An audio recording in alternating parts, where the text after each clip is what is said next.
সলিমে আমার পায়ে বোম মারছে, এই যে পায়ে বোম মারছে আমার পায়ে, এই দাও দিয়ে আমার ছোট ভাইরে ফার্স্ট আঘাত আমার গলায় দিছিল, কিন্তু ও ধরে ফেলছে। আপনি ওর রক্ত টেস্ট করেন যান, ওর শরীরের মাদক পাওয়া যাইব। ওই যে বড় বড় ডাইরেক্ট বাটা আমরা কারে না চিনি বাটা এলাকার ভিতরে ভাই একটা জীবনে বেদবি করে নেবে, কিন্তু আপনি বলেন তুই আমি কইছি তুই আমলে বেদবি করছস, এটা বেদবি তুই একটা পুলারে জানে মারা লইতে চাইছস, আবার কত কাজ তো জান যাই তোকে মাথায় লাগলে তো জান যাই তোকে অসুস্থ মানুষ এই বাটা তুই কারে চিনস এলাকা জান যাই তোকে এই এলাকায় ওই যে ছেলে ক্ষতি হইছে ওই আমাদের এলাকাবাসী, ওই আমার এলাকাবাসী, আমি এলাকাবাসী। আজকে যদি ওর নিরাপত্তা না থাকে আমার নিরাপত্তা কই থেকে আসবে? ওই আজকে এনে সাধু দেখাইতেছে, ওই যুবলীগের পোলাপান ডাক দেয় না, পোলাপানে সিন করে দিব মানে গেছে গে দিন, ওই দিন যুবলীগের সব যুবলীগের ওদের সব আছে স্যার, এরা ঘোরাঘুরি করে হঠাৎ করে ঢুকে মনে করেন এই কাম করে গেছে, ওই যে ফোন দিচ্ছে আইসে কাম বানিয়ে গেছে, ওরা তো গুন্ডা পান্ডা, ওরা গুন্ডা পান্ডা এলাকায় যত ফর্ম আছে সব অগর নিয়ন্ত্রণে চলে। আর কি জানতে চান বলেন? আপনি আমার যেখানে ডাক দিবেন আমি ওইখানে গিয়ে সাক্ষী দিব। আরে যে খারাপ আমি যে টাইমে 6টার দিকে গ্যারেজে আসি, আমার গলার লকেট চেন নিতে পারে নাই, চেন আমি ধরে ফেলছিলাম, তো লকেটটা স্বর্ণের ছিল আমার মাছের, ওইটার আমার ফুটেজ আছে আমার কাছে।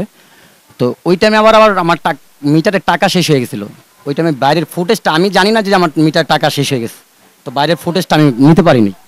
তো আবার লকেটটা টান দিয়ে নিয়ে দৌড় দিয়ে চলে গেছে। তো দুপুরবেলা ওরে আমি নিয়ে আসছি যে ভাই তুই যে সকালবেলা এই কাজটা করছোস, ও আবার থাকে এই বস্তিতে এইখানেই, ওর নাম হচ্ছে মনির। তো এই একটু কথা বলার পর তার 3 সেকেন্ড পর ওর ভাই যে দাওটা নিয়ে আসছে, এটার ভিডিও ফুটেজটা আছে, তার নাম হচ্ছে কবির। হ্যাঁ, তো কথা বলতে বলতে দাওটা নিয়ে আসছে, পরে মনে করেন এদিকে এলাকার জনগণ বস্তির সব মানে বোরান আর সলিমের ফ্যামিলি টোটাল ফ্যামিলি অগ বস্তির।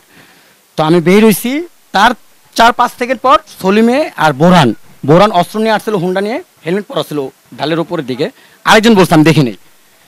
সলিমে আমার পায়ে বোম মারছে, এই যে পায়ে বোম মারছে আমার পায়ে, আর এই দাও দিয়ে আমার ছোট ভাইরে ফার্স্ট আঘাত আমার গলায় দিছিল, কিন্তু ও ধরে ফেলছে, আঘাতটা করতে পারেনি, এলাকার জনগণ সহকারে ধরে পরে এই দাওটা রাখা হয়েছে। হ্যাঁ, পরে বোম মারার পরে মনে করেন পরে জনগণ আমার ধরে, আমি তো পরে আমার 2.5 বছর ধরে আমি অসুস্থ, 2.5 বছর ধরে আমি হাঁটতে পারি না, ত্রিপুর যে গাড়িটা আছে ওইটা দিয়েই চলাফেরা করি, ক্যাচাউট দিয়ে আর কি মনে করেন চলাফেরা করি। তো রিক্সা গ্যারেজ নিয়ে ব্যবসা করে খাই। তো আমি বাইরে 3টা ক্যামেরা লাগাইছি, ওরা চুরির ব্যবসা করে, অটো রিক্সা চুরি করে আনে, এই যে পাশে মনিরের গ্যারেজ, তো ওই জায়গায় গাড়িগুলো ঢোকে, তো আমার ক্যামেরা কেন ওদের ডিস্টার্ব হচ্ছে।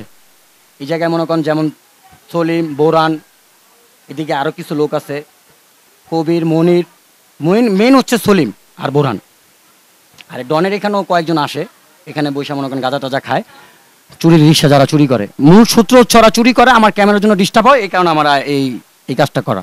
আর সকালবেলা চেনটা নেওয়ার কারণে আর কি আমার এই দুপুরে এই কাজটা করছে ওরা। তা আমি আমার এই পানি আমি রিক্সার ব্যবসা আর কি নিয়ে করি, এটা দিয়ে আর কি আমার সংসার চলে। তা এটা আমার কি অপরাধ ব্যবসা করাটা? এখন আমি চাচ্ছি এটার সুষ্ঠু একটা বিচার চাচ্ছি, যে আমি যে ব্যবসা করে খাচ্ছি, আমি 2.5 বছর ধরে অসুস্থ, আমি কি ব্যবসা করে খেতে পারবো না?